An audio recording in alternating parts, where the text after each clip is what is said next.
Hi guys, welcome back to the channel Atmanirbhar Pathshala, initiative to support and flourish local community and businesses, and in trying to break down the complex ideas that we are seeing around in this volatile and uncertain times into governing principles that can establish and reduce the perceived risk that we see with these complex ideas. The whole objective is to provide you with out of the box thinking ideas while investing into bigger financial decisions.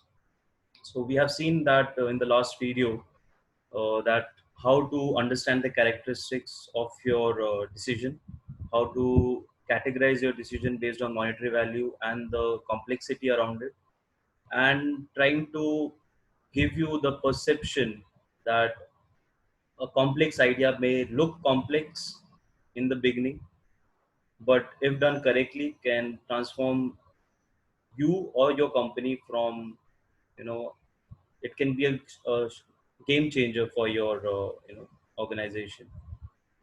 And I had given you the example of B2C distribution of Asian Paints, and today we will look into a case study that will try to compare between traditional investment or traditional thinking and innovative thinking.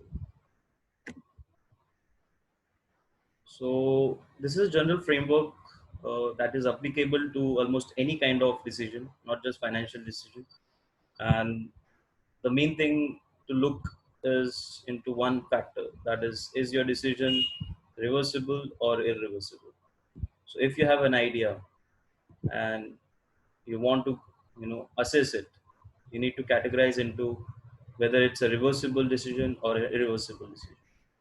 And each of your decision will have three characteristics to it. It will be it will have known factors, unknown factors, and you will have some factors that you have some idea about, and that is which is most dangerous, because some ideas are the one that allows you to assume and make, you know a blunder, or probably something that will contribute to your learning curve. So I would suggest that when you start with your idea, you approach all the characteristic of your decision into known factors, unknown factors, and some idea factors, and try to make sure that some idea factors either get into one of the buckets of known and unknown, or you completely eliminate it by improving yourself, by modifying your idea, or some other kind of means, right? So whole point here is to eliminate some idea and only work on known and unknown factors. So we will look into a case study and try to understand these assessment or the analysis, trying to solve your decision making process. So this is a case study that I've taken. On one side, we have an option to spend 5 lakh rupees in Reliance shares, which is right now gaining attention because a lot of investments happening there. And on the other side, we have an option to spend 5 lakhs in a 10 kilowatt peak solar power plant. Nobody's interested because it's considered to be uh, you know not a necessary need. So let's look differently this time. So we have 5 lakh free cash flow with us, and we want to make money from out of it. So the traditional thinking would say that buying Reliance shares right now will be a money making idea, because a lot of investors have come in, and it's a company that is growing rapidly. It has given past performance. There's historical uh, growth behind it, and there is, of course, a definitely capable team that is working. And on the other hand side, the solar power plant, some people consider it as a money saving idea, where you curb your expenditure by reducing down your electricity cost. And it's under innovative build because a lot of technological changes happens, a lot of advancement is happening in terms of battery systems and improved panels. And definitely there are other aspects. EV is also coming up. So It's considered under the bucket of money saving idea. Reliance, buying a Reliance share is reversible. It's a very liquid thing. You make a transaction in the financial market.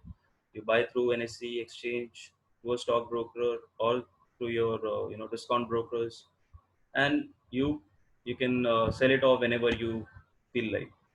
Whereas if you see solar power plant, once it is fixed, once it is developed, it's irreversible. There is no going back from it. So that's the classification of your decision.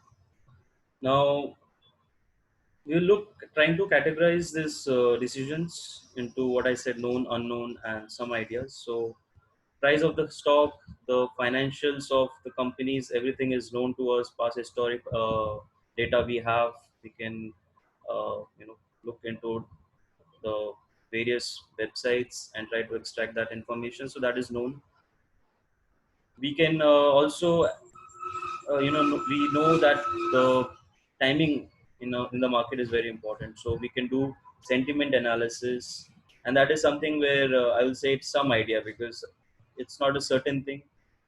People can make mistakes when timing the market, so I'll keep it in the some idea bucket.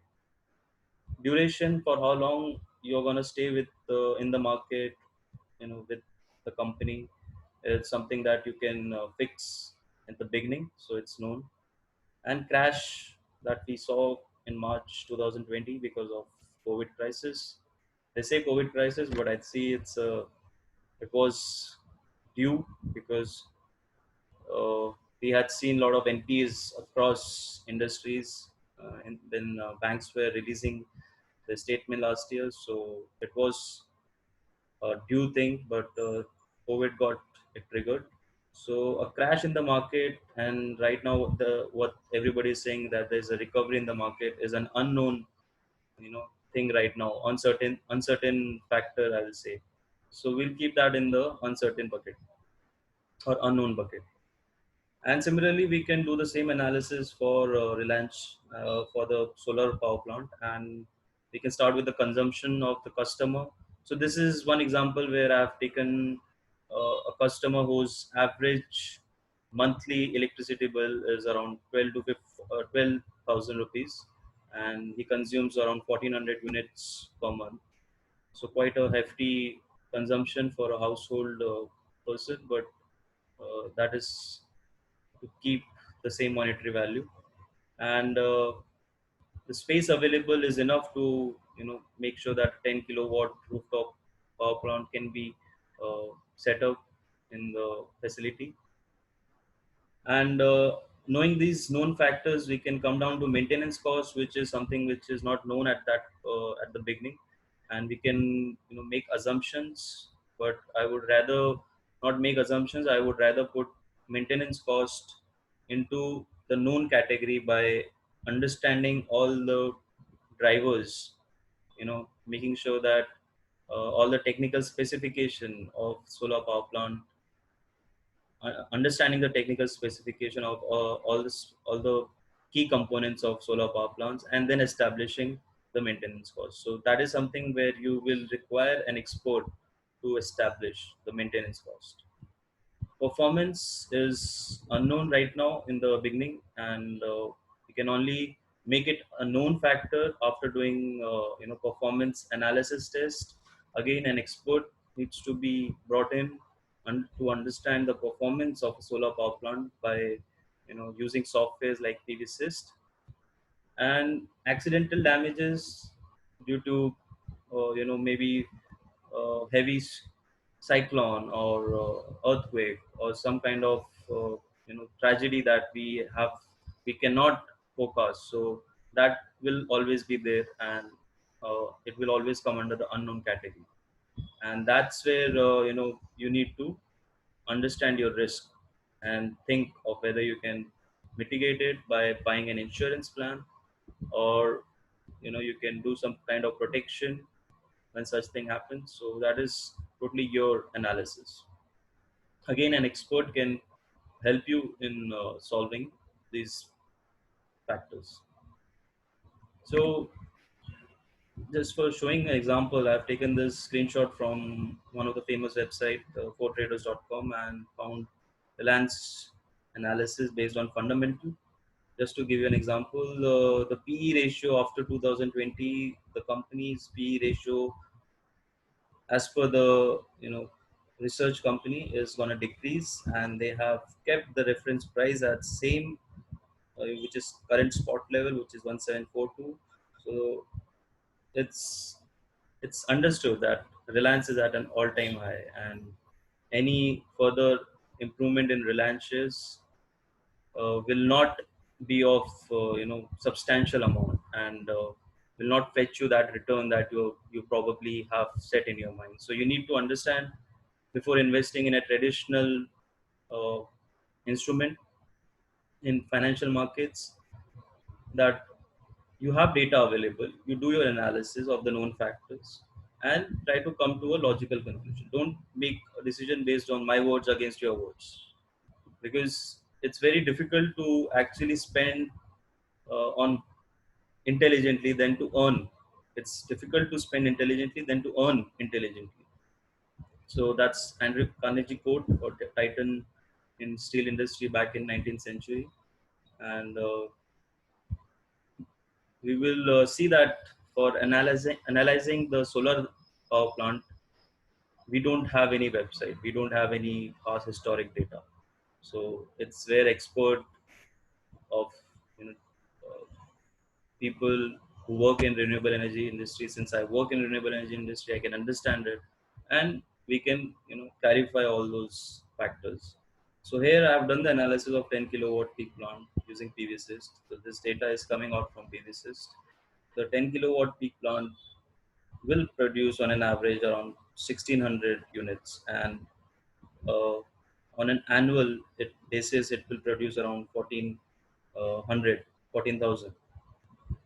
So that is the output generation from your power plant that you will be feeding back to the grid if it's net metering, or you can use it for your own requirement if it's an off-grid plant, or it can be an hybrid plant by using batteries. So that is something that you can decide at the beginning by discussing with the developer.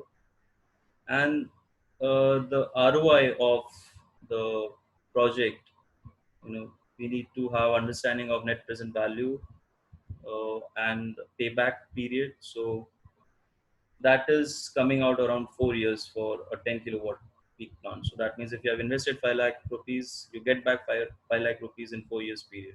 And that is so amazing, right? So you are getting back your money in just 4 years. I think that's terrific. Even the financial markets right now, I believe, have not will not fetch you that much in 4 years period. So annual saving is around 1,15,000. A lifetime saving is calculated for 25 years, because once you set up a solar power plant, you have guarantees and performance guarantees available from your developer, and you have annual maintenance contract with them. So that will make sure that you earn for the next 25 years, right? So that's come around 58 lakhs. So you spend 5 lakhs and you get 58 lakhs back, and that is something that amazes me about this technology, which is solar photovoltaic. And obviously, you also improve your environment around you while making this decision. So, if you quantify it in terms of environment benefits, you are planting 256 trees, you are mitigating carbon dioxide emissions equivalent to amount of petrol of 4,260 liters, and at the same time you're getting the returns back. So your investment in solar will actually exceed your income generated by fixed deposit in just in 10 years period. So this graph is actually showing that a fixed deposit right now, if you start saving your money, uh, that will go at a very linear level, while the savings from your solar power plant will happen at an exponential after 10th year period, because you have recovered already your money in the fourth year period, and after that it's all free cash flows from the project. So it's a very win-win situation at every level, if you see. And that's when people, without any mistake, they can actually vouch for this especially people who are from renewable energy. They go very confidently to their customers, and when they present all these facts, the perceived risk goes down, and most of the companies start transforming, from good to great by making this complex decision. So I hope this example was understood, and if you have really connected with this video, please like and subscribe. I'll try to come up with more interesting videos in terms of automations and green energy and AI, and try to incorporate them in such a way that local communities and local businesses flourishes in India and compete internationally. Thank you.